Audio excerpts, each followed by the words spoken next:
राज्यसभा चुनाव की तारीख को लेकर आ रही है, जिसका रुख कर लेते हैं। राज्यसभा की चुनाव की तारीख का ऐलान हो चुका है। जम्मू कश्मीर की 4 सीटों के लिए चुनाव का ऐलान हुआ है। 24 अक्टूबर को चारों सीटों के लिए वोटिंग होगी और चुनाव के बाद 24 अक्टूबर को ही रिजल्ट आएगा, यानी वोटिंग के बाद ही रिजल्ट आएगा। राज्यसभा सांसद मीर मोहम्मद फयाज, शमशेर सिंह, गुलाम नबी आजाद और नजीर अहमद का कार्यकाल खत्म होने के चलते 2021 से ही चारों सीटें खाली हुई थी और उसके बाद से चुनाव नहीं हुआ, जिनके लिए तारीखों को मुख्तस किया गया है और अब इसका ऐलान किया गया है। तो जम्मू कश्मीर में राज्यसभा की चुनाव की जो 4 सीटें थी उसको लेकर तारीखों का ऐलान कर दिया गया है। 24 अक्टूबर को वोटिंग होगी और 24 अक्टूबर को ही रिजल्ट का ऐलान किया जाएगा। ये चारों सीटें आपको बताएं कि खाली हुई थी जब राज्यसभा सांसद मीर मोहम्मद फयाज, शमशेर सिंह, गुलाम नबी आजाद और नजीर अहमद का कार्यकाल खत्म हुआ था। 2021 से ये चारों सीटें खाली थी। समीर भट्ट हमारे साथ जुड़ रहे हैं इस खबर पर ज्यादा जानकारी के साथ, उन्हीं का रुख करेंगे। समीर, बार बार ये कहा जा रहा था कि कब आखिर जो खाली हुई सीटें हैं 2021 से ये मांग हो रही थी कि जो खाली हुई सीटें हैं राज्यसभा की उस पर चुनाव की तारीखों का ऐलान कब होगा। तो फाइनली वो वक्त आ गया है, 24 अक्टूबर को ही वोटिंग होगी और रिजल्ट भी आएगा। इससे जम्मू कश्मीर में पारा हाई हुआ क्या?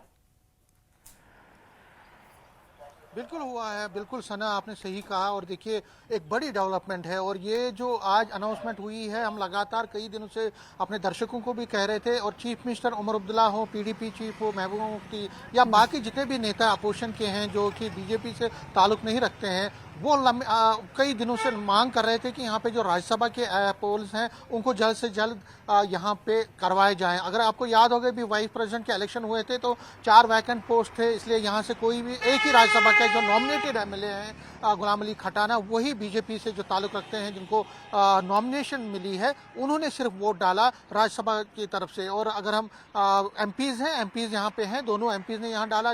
श्रीनगर कश्मीर घाटी से 3 एमपीज हैं, उन्होंने भी वोट डाला, लेकिन राज्यसभा से सिर्फ एक नॉमिनेटेड एमपी ने वोट डाला। तो राज्यसभा इलेक्शन जल्द से जल्द करवाए, क्योंकि देखिए 2021 के बाद, फरवरी 2021 के बाद अब यहाँ 2025 अक्टूबर आने को है। लगातार पिछले 4 साल और 7 महीने से वैकेंट पोस्ट, दोनों चारों सीटें वैकेंट थी। तो कहीं ना कहीं एक बड़ा तोहफा दिया है आज इलेक्शन कमीशन ने। और जब से ये हुआ है तब से पारा हाई हुआ है सियासत का। सबसे पहला स्टेटमेंट आ गया आज जो बीजेपी ने कहा कि हम पूरी तरह से तैयार हैं इलेक्शन के लिए और हमें पूरी उम्मीद है कि हम 2 सीटें कम से कम जीतें। इसी तरह से कांग्रेस का स्टेटमेंट आया, उनका एक ट्वीट आया और मैंने कर्रा जो कि अब्दुल हमीद कर्रा जो कि इस वक्त पटना में है, तारिक हमीद कर्रा सॉरी, जो कि पटना में है और दिल्ली कल पहुंच रहे हैं, उनसे मैंने फोन पे बात की। उन्होंने कहा हम भी अपने सेंट्रल हाई कमांड से बात करेंगे और जो हमारे सोर्सेज कह रहे हैं कि कांग्रेस चाहती है कि 1 सीट उनको मिले।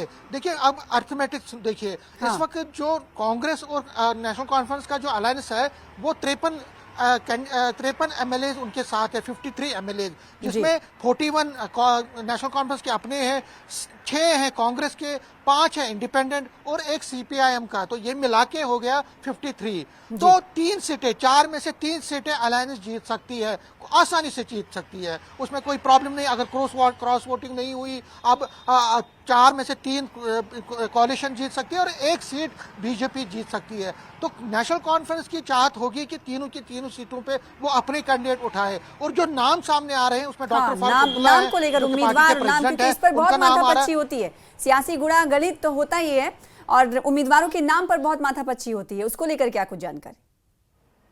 सज्जाद किचलू है किश्तवाड़ से, किश्तवाड़ से पुराने दिग्गज नेता हैं, किश्तवाड़ से रिप्रेजेंट करते हैं पार्टी को, फॉर्मर मिनिस्टर भी रहे हैं, फारूक अब्दुल्ला और उमर अब्दुल्ला दोनों के नज़दीक हैं। उनका नाम बड़ी तेज़ी से लिया जा रहा है कि उनको भी, क्योंकि चुनाव में पार्टी को इतनी ज़्यादा सीटें नहीं मिली, सिर्फ 2 सीटें मिली, बानिहाल और रामबन से पार्टी चुनाव जीत पाई अभी के जो इलेक्शन हुए थे।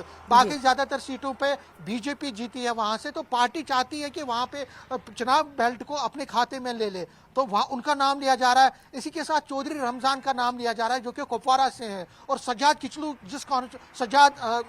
सज्जाद जो पीपल्स कॉन्फ्रेंस से सज्जाद लोन जिस कॉन्स्टिट्यूंसी से हंदवारा से आते हैं वहां से ही चौधरी रमजान आते हैं। चौधरी रमजान को उन्होंने हराया था। तो सज्जाद किचलू के मुकाबले में और जो कुपवारा बेल्ट है, जो नॉर्थ बेल्ट है, उधर अपनी पार्टी को और मजबूत करने के लिए हो सकता है चौधरी रमजान को लिया जाए। लेकिन एक खबर यह भी है कि हो सकता है कि नेशनल कॉन्फ्रेंस तीसरा कैंडिडेट साउथ से ले ले, क्योंकि साउथ कश्मीर में भी पार्टी ने अच्छी जीत हासिल की है और एक यंग आदमी को वहां से लाया जा सकता है। लेकिन उसमें क्या होगा, तीसरा कौन होगा, लेकिन सज्जाद किचलू और फारूक अब्दुल्ला का लग रहा है कि तय है। अगर हम बीजेपी से लेके तो बीजेपी एक सीट जीत सकती है, तो उसके लिए कहा जा रहा है कि डॉक्टर निर्मल सिंह, क्योंकि जो पुराने नेता हैं उनको अकोमोडेट किया जा रहा है। और आपने देखा अभी कविंद्र गुप्ता को एलजी बना के उनको अकोमोडेट किया गया लद्दाख में। अब जो डॉक्टर निर्मल सिंह है वो भी फॉर्मर डिप्टी चीफ मिनिस्टर रहे हैं, पार्टी के बहुत ही पुराने नेता हैं, प्रेसिडेंट भी एक टाइम से रहे हैं, तो उनको अकोमोडेट किया जा सकता है। लेकिन कुछ पार्टी के जो लीडर हैं वो इस पर भी दबाव डाल रहे हैं कि जो रविंदर रैना है, जो कि पार्टी के प्रेसिडेंट रह चुके हैं, 6 साल तक रहे हैं, उनको अकोमोडेट किया जाए, क्योंकि उन्होंने असेंबली चुनाव तो कहीं ऐसा ना हो कि एक सीट और दो नेताओं के नाम पर कहीं टसल ना होने लगे भारतीय जनता पार्टी में।